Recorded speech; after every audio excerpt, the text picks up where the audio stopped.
So we're gonna go over a few topics. Hey, look at that. Hey, how you guys doing? So we're gonna go over a few. Okay, so how it goes is the first couple 20 minutes or so we're gonna be just answer or kind of going over the topic, and then we're gonna go over the chat how it's like this. So then we'll answer some of your guys' questions. So that's basically how it goes. So first of all, the first one we're gonna talk about as the topic is there a good time to buy a motorcycle? And that was something that was brought up in the Discord. And I think it came to the aspect of, and I put some bullet points here, is like, at the end of the month, is there like a quota that people have to, like salespeople have to get or shops have to get?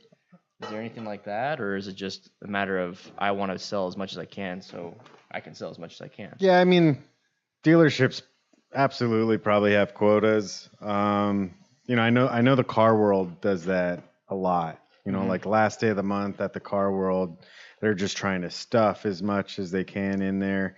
And I would imagine some motorcycle dealerships are like that. Quite frankly, if you come in on the 1st or the 14th or the 23rd or the last day of the month, I want to sell it just as fucking bad. So, that's the simple fact of, it's business, and I absolutely need to sell motorcycles in order to, make a living and keep my job and all that shit. So even if it's like a Monday on like the 4th day of the month, you're just like, screw it, I still need to sell. Yeah, like Tuesday. Yeah. So I don't look at things that way at all. No. So you talk to me on the first day of the month or the last day of the month. I want to help you just as much. I want to sell that bike just as much. I mean, it's I don't know, but that's just me personally, and I'm sure a lot of people feel differently about it, and I'm sure a lot of dealerships work differently about it. Yeah, I mean, like when I went to go buy a car, like I looked it up online, like when's a good time to buy a car, and there's like all these different tips of like, do it at the end of the month. They're trying to sell everything, or don't do it in December, or do it like in July or something like that. Just some weird stuff online. I think a lot of it might be misinformation, but what you're saying is just, I want to sell you something, so if you want to come in, just buy it. Yeah, man. There's not a fucking day I don't want to sell somebody a motorcycle. It's shit. It's fun and it's great and it's a good time, and I don't care what day it is. So, that's just the way it is. So, I'm never gonna tell somebody I'll make you a better deal on the last day of the month. Like if I can make that fucking deal on the last day of the month, I could probably make that deal on the first day of the month. Okay, so if somebody, it's not. So somebody's like, you're at the dealership, like let's say a different dealership. You're at a dealership and it's like closer to the end of the month, and they've come out with the whole, well, since it's the end of the month, we can make you a pretty good deal, trying to keep you to stay in the shop. Yeah, I mean, the only time that would be relevant really is if they get quota bonuses, you know what I mean? So like if, and I guarantee there's dealerships out there that are like that. So I can't, you guys got to understand that I can't speak for everyone. Yeah. So if there's a dealership out there that, they got to sell 300 cars. Or I don't fucking know, but they got to sell 300 cars, and they're sitting at $299 on the last day of the month. And if they hit 300, they all get bonuses. You better damn straight understand that they're gonna do whatever they can to sell that one. So if you're that guy and you know that, then you could get a good deal. You know what I mean? Yeah. So okay, that's a tough one. Yeah, that sounds like a tough one. But yeah, for me, I don't give a shit when y'all buy it, just as long as you guys want to buy it and you buy it from me. So yeah, buy it from Motos with Matt. Yep, yeah. So like one little extra thing that I kind of like picked apart that question. I usually get like a few things on a question. Is that so like can you get a good deal? Like let's say the new 2020 stuff came out.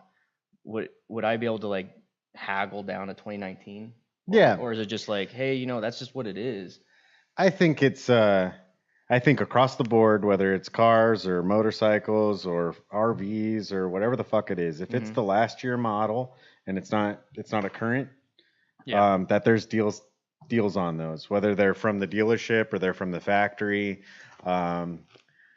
So like example for Indian, if you come in and you want to buy a 2018 Roadmaster or a 2019 Roadmaster, on 18s they have trade-in incentives or super cheap financing, So they'll have like and they deals don't like have that on 2019 models. So it gives you an incentive to look at the old stuff, you know, or the not the old stuff, but the older model. And then if there's nothing that 19 has that makes you absolutely have to have that one, then fuck Mhm. it. I mean, you could save some money. Yeah, I was gonna say sometimes going from like one year to the next, the only thing they really change is maybe a paint scheme, and then like maybe a few other just minor things. But I mean, if you go from 5 year difference, like the Oh yeah, 5 years way different. Yeah. But for example, Yeah, so for- 18s to 19s on Indians, they have a rear cylinder deactivation. The 19s do. So if it gets on the too Scouts fucking too, hot, or is it on no, the just big road? bikes. Yeah, If it gets too hot in the summertime, then it cuts the rear out if you're at a stoplight or in traffic or whatever. And Yeah. then when you put it back in gear and you go, it engages the rear and then you're gone. And then it's got sport mode or touring mode. so there really is a big difference. So there's some sometimes. pretty big differences Yeah. between 18 and 19. But the 19s have gone up in price. So I Yeah. mean 18s, I mean there could be a shit, you know, $4,000 swing, Yeah, so I mean, if you didn't care about all $3,000 that swing. extra Yeah. stuff. Yep. If you you know, don't need to worry about any of that, then man, buy an 18. Yeah, that's pretty cool. What's up, Adventures with NIMBY? How you doing? Dan Shea, Nikki, how you doing? Bob Easy. No, that's really cool. I remember when I was riding the demo ride, I saw when we stopped at the lights or stopped at the stop signs that it showed like the 2 cylinders, but then it showed like an X over one. Yep. So that was pretty cool. Anyways, that was just my little thing because I have nothing else to input on that one. That's all you. You're right. Nothing else to input. Good job. Shit. The next one we're going to talk about is budgeting for a motorcycle. So